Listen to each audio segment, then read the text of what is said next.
जय श्री कृष्णा। स्वागत है दोस्तों आप सभी का आपके चैनल जी जायसवाल यूट्यूब स्टोरी में। दोस्तों आज हम सुनेंगे श्रीमद् भागवत महापुराण कथा पंचम स्कंद का 14वां अध्याय। आज इस अध्याय में हम सुनेंगे भवाटवी का स्पष्टीकरण।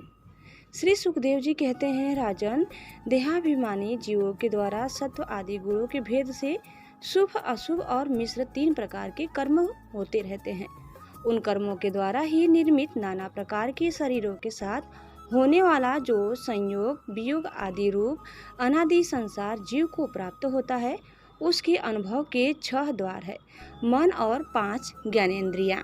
उनसे विवश होकर यह जीव समूह मार्ग भूलकर भयंकर वन में भटकते हुए धन के लोभी वणिजारों के समान परस्मर्थ भगवान विष्णु के आश्रित रहने वाली माया की प्रेरणा से बीहड़ वन के समान दुर्गम मार्ग में पड़कर संसार वन में जा पहुंचता है। यह वन शमशान के समान अत्यंत अशुभ है।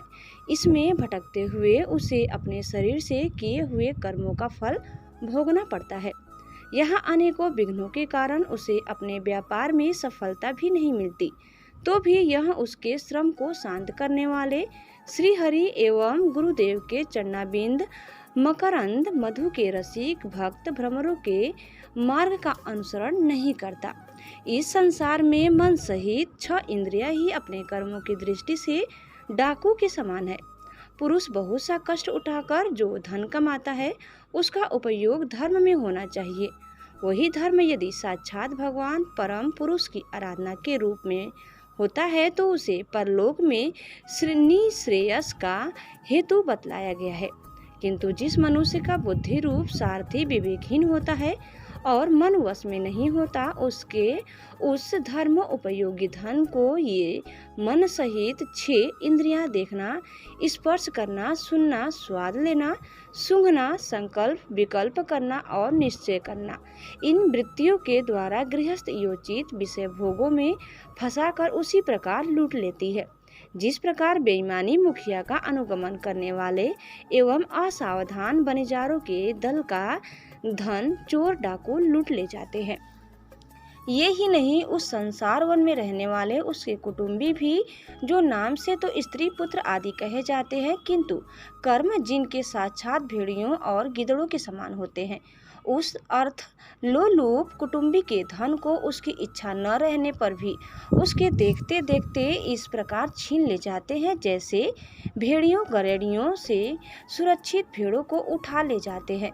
जिस प्रकार यदि किसी खेत के बीजों को अग्नि द्वारा जला न दिया गया हो तो प्रतिवर्ष जोतने पर भी खेती का समय आने पर वह फिर झाड़ झंझाड़ लता और तृण आदि से गहन हो जाता है, उसी प्रकार यह गृहस्थ आश्रम भी कर्म भूमि है। इसमें भी कर्मों का सर्वथा उच्छेद कभी नहीं होता, क्योंकि यह घर कामनाओं की पिटारी है। उस गृहस्थ आश्रम में आसक्त हुए व्यक्ति के धन रूप बाहरी प्राणों को डांस और मच्छरों के समान नीच पुरुषों से तथा टिड्डी पक्षी चोर और चूहे आदि से क्षति पहुंचती रहती है। कभी इस मार्ग में भटकते भटकते यह अविद्या कामना और कर्मों से कलुषित हुए अपने चित्त से दृष्टिकोण दृष्टि दोष के कारण इस मर्त्यलोक को गंधर्व नगर के समान असत है सत्य समझने लगता है। फिर खान पान और स्त्री प्रसंग आदि व्यसनों में फंसकर मृग तृष्णा के समान मिथ्या विषयों की ओर दौड़ने लगता है। कभी बुद्धि के रजोगुण से प्रभावित होने पर सारे अनर्थों की जड़ अग्नि के मल रूप सोने को ही सुख का साधन समझकर उसे पाने के लिए ललायित हो इस प्रकार दौड़ धूप करने लगता है, जैसे वन में जाड़े से ठिठुरता हुआ पुरुष अग्नि के लिए व्याकुल होकर उन्मुख पिशाच की ओर उसे आग समझकर दौड़े।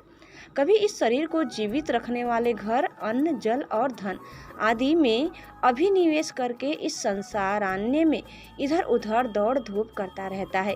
कभी बवंडर के समान आंखों में धूल झोंके देने वाले स्त्री गोद में बैठा लेती है तो तत्काल रागांध सा होकर तत्पुरुषों की मर्यादा का भी विचार नहीं करता। उस समय नेत्रों में रजोगुण की धूल भर जाने से बुद्धि ऐसी मलिन हो जाती है कि अपने कर्मों की साक्षी दिशाओं के देवताओं को भी भुला देता है। कभी अपने आप ही एकाध बार विषयों का मिथ्यात्व जान लेने पर भी अनादिकाल से देह में आत्मबुद्धि रहने से विवेक बुद्धि नष्ट हो जाने के कारण उन मरीचि का तुल्य विषयों की ओर ही फिर दौड़ने लगता है। कभी प्रत्यक्ष शब्द करने वाले उल्लू के समान शत्रुओं की ओर, परोक्ष रूप से बोलने वाले झिंगुरों के समान राजा की अति कठोर एवं दिल को दहला देने वाली डरावनी डांट डपट से इसके कान और मन को बड़ी व्यथा होती है।